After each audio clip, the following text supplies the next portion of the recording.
stage for you now. Great. Thank you so much for having me here today, and thank you for that wonderful introduction, Mr. Jonas. Good morning, everyone. It is truly an honor to be here and to be in community with all of you as we gather here today for the 2024 Early Childhood Education Ethiopia's annual conference. As mentioned, my name is Dr. Natalie Nagthall, and I thank you for having me here. And we are here because we know that this topic of early childhood education is deeply personal and profoundly important. How can we reimagine early childhood education in Africa by centering equity and reclaiming Indigenous knowledge systems? Next slide. So today, I would like to help set the frame for this talk by giving a quote by former president of Malawi, Joyce Banda, who said, "The seeds of success in every nation on earth are best planted in women and children." Early childhood education, or ECE, as I will reference it throughout this talk today, is such a critical time that really shapes a child's cognitive, social, emotional, and physical development. However, in many parts of Africa, access to quality early childhood education remains a significant challenge, exacerbated by systemic inequities and the erosion of Indigenous knowledge systems imposed by Western educational models. And because ECE is so critical to a child's success, it is important that we must approach the issue with an equity lens to ensure that all children, regardless of their socioeconomic status, ethnicity, gender, physical ability, or any other factor, have equal access to high quality educational opportunities and resources. Next slide. But before we dive in deeper to the topic of equity, I really like to start my talks with a bit of language norming on what equity and decolonization means and how colonialized practices also affect equity. Next slide. So first, let's talk about equity and equality. They're often used together and interchangeably, but they're not the same thing. The words equality and equity are often confused because at a glance, they appear to mean the same thing because they both address the way in which people are treated.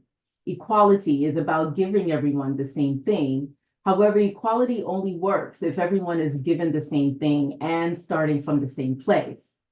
However, equity is about giving everyone the same access to opportunities. And since not all populations start from the same place, especially those from historically marginalized groups, it is important to address equity before we can see equality. Next slide. And so therefore, having an equity mindset means that we as practitioners must be engaged in thinking in a way that we can call attention to patterns of inequity in student outcomes. Next slide. And to have an equity lens, we must also be able to look at how we begin to challenge systemic inequities and colonialistic thinking. There was a time not so long ago where, due to colonialism, education wasn't available to everyone. And despite progress, access issues persist today. First, most curriculum are packed with books, methods, and ideology from Western writers and academics. Indigenous knowledge and scholars from other cultures are oftentimes ignored. But going beyond educational material, decolonizing the educational system also means examining power structures, resources, and funding structures. Next slide. And due to the systemic inequities that exist, there are a number of factors that are impacting student success. And this is by no means an exhaustive list. Next slide. First, there's a significant disparity in early childhood education between rural and urban areas in many African countries. Children in rural areas tend to have lower access to quality and affordable ECE programs and resources compared to those in urban areas. This also includes having to travel long distances and dealing with poor infrastructure. Next, we have socioeconomic factors.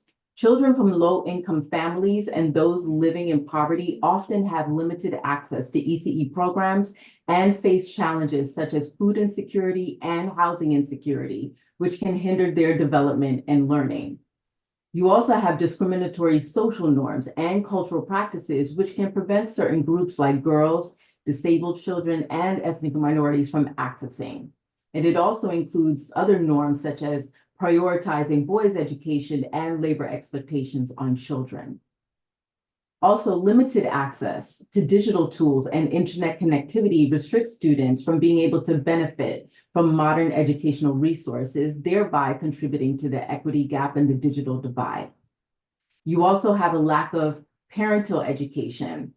Children whose parents, especially mothers, who have higher levels of education, tend to perform better in ECE programs, as educated mothers are more likely to provide a stimulating home environment and engage in activities that promote child development. And many ECE teachers in Africa, particularly in rural areas, lack adequate training and the necessary qualifications, which can negatively impact the quality of instruction and student learning outcomes. Investing in these areas and ensuring child-centered play-based pedagogies can support equitable learning outcomes. Inadequate resources and infrastructure. Many schools lack basic resources such as learning materials, furniture, and proper infrastructure, which can really hinder the delivery of quality education. And as we know, Africa is a diverse continent with many cultures and languages, and ECE programs are not always aligned with the cultural and linguistic backgrounds of the children, which can create some barriers to learning and development. Many ECE programs are heavily influenced by Western models and lack contextual relevance for African sociocultural contexts. And you see this especially when it comes to curricula and pedagogies, which are also not adapted to the local context, languages, and cultural practices of some rural African communities. And lastly, in some African countries, political instability, conflict, and violence can disrupt programs and negatively impact children's development and access to education. So with some of these factors in mind, we need to understand that equity in early childhood education is really not just a moral imperative, it is a fundamental human right. Next slide. And to truly reimagine early childhood education in Africa, we must center equity at the core of our efforts. This means actively addressing the systemic inequalities that have historically disadvantaged certain communities and ensuring that every child, regardless of their background or their circumstance, has an equal opportunity to thrive. So how do we do that? Next slide. First, we need to prioritize community engagement. Equity efforts should actively engage local communities, traditional leaders, and local organizations in defining problems, shaping solutions, and implementing initiatives. This also helps to ensure that interventions align with community needs and local sociocultural contexts. We also want to center Indigenous knowledge systems and abolitionist pedagogy. African communities have rich traditions of Indigenous knowledge. We know this. But as such, we should reimagine oppressive educational practices and center local knowledge systems, practices, and worldviews into program design and the implementation. We also need to factor in socioeconomic determinants. So while we are talking about education today, the roots of health inequities in Africa are deeply intertwined with broader socioeconomic inequalities like education, as well as poverty and gender discrimination and so forth. So equity strategies for education must include ways to address underlying socioeconomic structural determinants.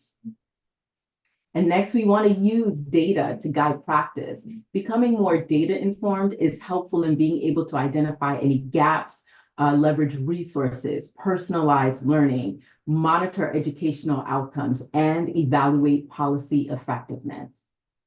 Lastly, an equitable ECE system really requires a holistic and targeted policy framework that integrates things like health and nutrition with a focus on the most marginalized regions and groups when it comes to rural early childhood education. Next slide.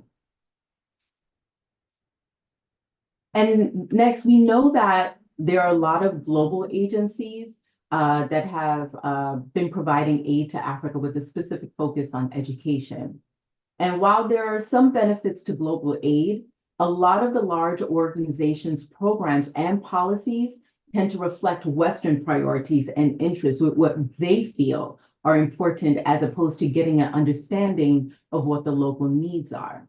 So with that said, part of centering equity and decolonization in early childhood education is about looking at how we can take the current humanitarian aid structure and shift towards greater localization, thereby empowering local organizations to lead humanitarian responses. And there are a lot of benefits to this. Next slide. First, local organizations have better community access. International NGOs a lot of times have a hard time accessing certain communities, whereas local organizations and the people that work there are part of the communities that they serve.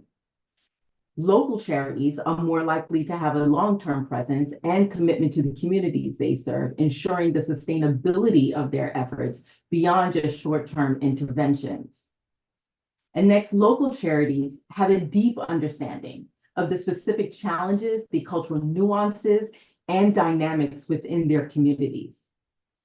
Local organizations often have stronger relationships and trust within the communities they serve, which also helps to enable better engagement, participation, and ownership. And local NGOs are often more accountable, cost-effective, and better positioned to serve their communities compared to international aid agencies. And because they typically have lower overhead costs than the larger NGOs, they can also operate more efficiently within their context and they can maximize the impact of available resources. Local charities also better understand and respect local cultural values, traditions, and practices, which is essential for designing culturally appropriate and acceptable interventions. And supporting local NGOs also helps to build local capacity, empowering communities to address their own challenges and fostering self-reliance in the long run. So while larger NGOs can provide valuable resources and expertise, relying solely on them may limit the effectiveness and sustainability of humanitarian efforts.